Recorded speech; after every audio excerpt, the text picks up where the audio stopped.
CM Revanth Reddy భాషను తెలంగాణ సమాజం చేత్కరిస్తోందని అన్నారు బీఆర్ఎస్ ఎమ్మెల్యే గంగుల కమలాకర్. ఏ ముఖ్యమంత్రి ప్రతిపక్ష నేత చావును కోరుకోలేదని, అలాంటిది కేసీఆర్ చావును రేవంత్ రెడ్డి కోరుకుంటారా అని ప్రశ్నించారు. రేవంత్ ముఖ్యమంత్రిగా ఉన్న సభలో తాము ఎమ్మెల్యేలుగా ఉన్నందుకు సిగ్గుపడుతున్నామని చెప్పారు.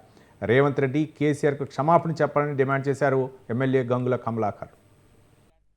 మాటలకు మాత్రము యావత్ తెలంగాణ సమాజం తల వంచుకుంటున్నది. కాబట్టి బేషరతుగా ఒక తండ్రి లాంటి, ఒక పితృ లాంటి కేసీఆర్ గారిని ఈరోజు మార్చి ఎవరు చావు కోరుకోలేదు వరకు. ఏ ముఖ్యమంత్రిగా ఏ ప్రతిపక్ష నాయకుని చావు కోరుకోలేదు. ఈరోజు ఇలాంటి వ్యక్తి ఈరోజు నిజంగా ముఖ్యమంత్రి ఉండవన్నది, ఆ సభలో మేమందరం ఎమ్మెల్యేగా ఉన్నది తల వంచుకుంటున్నాం.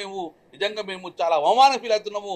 నువ్వు ముఖ్యమంత్రి ఉన్న సభలో మేమందరం ఎమ్మెల్యేలుగా ఉన్నందుకు నిజంగా మేము అవకారంగా భావిస్తున్నాము. ఇలాంటి ముఖ్యమంత్రి ముందట మేము ఎమ్మెల్యేగా ఉన్నామని చెప్పేసి చాలా బాధపడుతున్నాం. కాబట్టి బేషరతుకు ఇప్పటికైనా కేసీఆర్ గారికి, కేసీఆర్ కుటుంబానికి, యావత్ తెలంగాణ సమాజానికి నువ్వు క్షమాపణ చెప్పాల్సిన బాధ్యత మీద, లేకుంటే తెలంగాణ సమాజం నిన్ను ఇప్పటికీ చిత్కరించుకుంటుందని చెప్పి మేము హెచ్చరిస్తున్నాం.